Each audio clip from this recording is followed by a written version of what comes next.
Immersion sonore de la destination Mayenne, le podcast qui vous emmène à la rencontre de passeurs de territoire.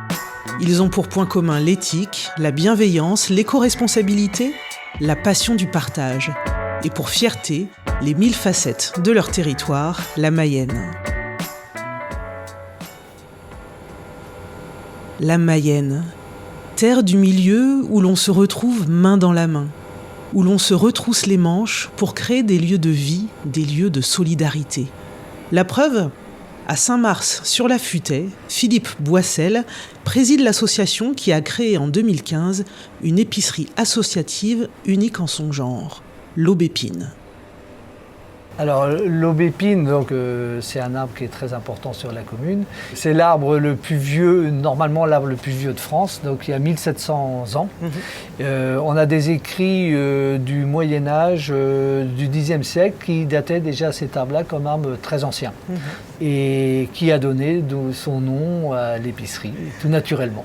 Alors je le disais, une épicerie associative, qu'est-ce que ça veut dire être une épicerie associative ? Ça veut dire que des gens du village se sont pris par la main pour remonter un commerce, puisqu'il n'y avait plus de commerce dans le village, et que c'est compliqué à l'heure actuelle de trouver des gérants qui vont prendre à leur compte une épicerie d'un petit village comme ça. Donc on s'est dit que le meilleur moyen, c'était de créer une association des gens du village et des gens autour du village qui sont intéressés par le concept. Et donc c'est ce qu'on a fait, on a créé une association et c'est cette association-là qui gère l'épicerie depuis le départ. Donc depuis le départ, c'était en 2014 je crois. Voilà, ça va bientôt faire 7 ans, au mois d'avril, ça fera 7 ans que le magasin est ouvert. Et 7 ans d'une belle aventure humaine et d'une belle aventure de solidarité aussi, puisqu'il est question de solidarité aussi dans tout ce qui est associatif. Alors vous avez évoqué le terme de solidarité. J'imagine qu'on le découvre en se baladant dans les allées de l'épicerie, de l'aubépine. Ici, alors on était juste devant la caisse il y a quelques instants, maintenant on est au rayon fruits et légumes. C'est une démarche de solidarité avec les producteurs locaux ? Alors avec les producteurs locaux, oui, on a toute une partie en bio et permaculture, donc 2 jeunes là, qui se sont installés, sur 2 communes voisines, qui viennent nous apporter les paniers, qui viennent nous apporter ce qu'ils cultivent. Et une solidarité aussi avec tous les producteurs locaux. Là, on voit par exemple tous les jus de pommes, le poiré, etc. C'est fait sur la communauté de communes ou juste en limite de la Manche, puisque nous sommes en limite de la Manche ici.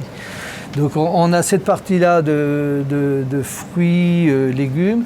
On a aussi du traditionnel parce que pour permettre le service, justement, on a une clientèle de personnes âgées qui habitent le bourg et qui ne peuvent pas se déplacer. Donc au début, on leur a dit qu'est-ce que vous voulez trouver dans l'épicerie et on se débrouille pour trouver les produits que les gens demandent.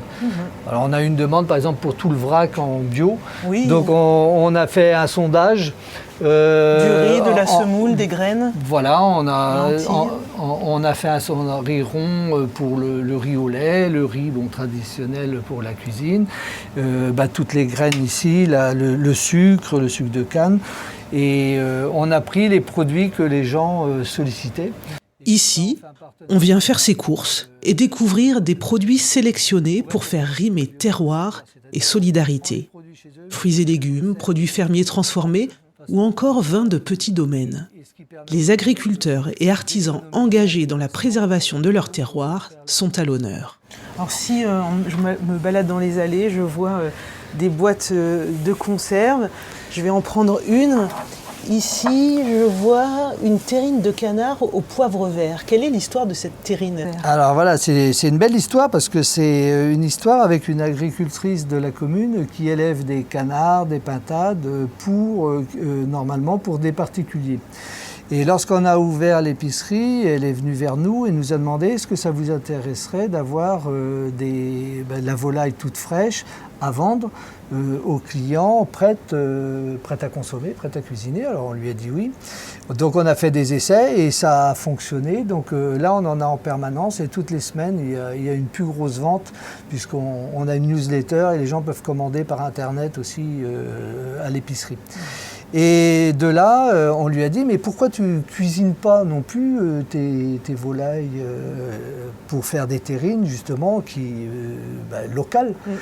Et donc elle a fait des recherches et donc elle a accepté. Et maintenant elle nous cuisine, on a une quinzaine de variétés de cuisine de chez elle. Donc ça vient à 3 km de l'épicerie. Donc c'est vraiment du local. On trouve aussi un beau rayonnage de vin dans l'épicerie. Je continue à piocher. Ah bah allez-y. Alors, jardin de Mégara, domaine de Puy-Pardin. Voilà, alors ça c'est un vin du Gers. Pareil, quelqu'un qu'on a rencontré. On cherche des tout petits producteurs et des gens qui refusent de vendre à la grande distribution, qui ne vendent qu'en cave ou en restaurant. Et là, par exemple, c'est un jeune qui s'est installé, qui a un domaine de 6,5 hectares de vignes et qui travaille, qui a recréé des haies pour recréer de la biodiversité sur son domaine. Tous les grains de raisin sont mis sur des clayettes dans la vigne et retravaillés au chai. C'est des produits vraiment de très très bonne qualité et c'est ce qu'on recherche. Et puis des gens vraiment qui sont dans le même esprit que nous, c'est-à-dire qui privilégient la qualité du vin bien fait ou bio. Alors là, c'est le Puy-Pardin, c'est haute valeur environnementale et là, je vois que vous avez pris un autre vin. Là, c'est un vin bio. Vin bio, domaine du Boiron. Alors, domaine du Boiron, c'est Philippe Cabrel, le frère de Francis Cabrel, qui a repris la ferme des parents. Et donc, Francis Cabrel est le principal actionnaire du domaine. Pareil, un tout petit domaine. Et là, c'est du vin bio. Donc là, lorsqu'on y va, on entend chanter Francis Cabrel parce que ces studios de répétition et d'enregistrement sont au-dessus des chais. Il y a les chais, puis au-dessus, on entend la musique. L'Aubépine, elle est à l'image de ce qui fait l'identité mayonnaise aux yeux de Philippe. L'art de vivre mayennais, je dirais encore prendre le temps de faire les choses. Ne pas toujours courir, ça c'est, je pense qu'encore dans nos campagnes on arrive à faire ça. Et puis aussi la convivialité, le fait, on ne peut pas aller chez quelqu'un sans boire le café, s'asseoir et des fois on y va 5 minutes, 2 heures après on y est toujours.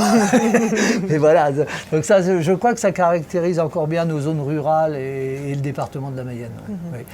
Et aussi le fait de bien se connaître sur le département, puisqu'on est un petit département et tout compte fait, tout le monde se connaît. Donc aussitôt qu'on est dans le milieu associatif, on connaît les autres. Nous on connaît par exemple l'épicerie de Fontaine-Daniel, etc. Élise, on se connaît tous. Donc c'est une particularité de nos petits départements. Philippe Boissel et les bénévoles de l'association qui l'entoure ont ainsi créé un lieu qui ne cesse de se développer. Newsletters et commandes en ligne, catalogue des produits et paniers cadeaux font partie des clés du succès du lieu. Quel avenir pour l'Aubépine et ses lieux atypiques ? Philippe regarde loin.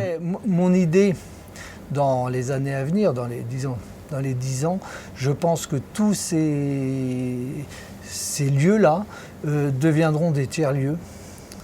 Je pense qu'il faudra faire autre chose que de l'épicerie. Je veux bien que vous nous expliquiez tiers-lieux. Oui, il faudra pouvoir avoir des lieux qui accueillent les gens, par exemple, ou avoir d'autres salles à côté où des personnes âgées peuvent venir le soir après l'école pour faire des jeux de société avec les enfants. On a un club de jeunes de VTT où des adultes peuvent apprendre aux gamins à réparer leur vélo, etc. Moi, je vois ça, mais pas à l'heure actuelle. C'est trop... C'est encore trop avant-gardiste, disons, pour que ça passe facilement à l'heure actuelle. Mais dans les 10 ans, oui, plutôt ça. Et puis, vraiment avoir un partenariat avec tous les jeunes qui sont en train de s'installer en permaculture. On a de plus en plus de jeunes qui sont revenus, là, qui ont acheté des petits bouts de terrain. Et ça, faire vraiment du lien avec eux, beaucoup plus que ce qu'on fait à l'heure actuelle. Et je pense qu'à un moment donné, il faudra que les municipalités se disent que ça, c'est un service public.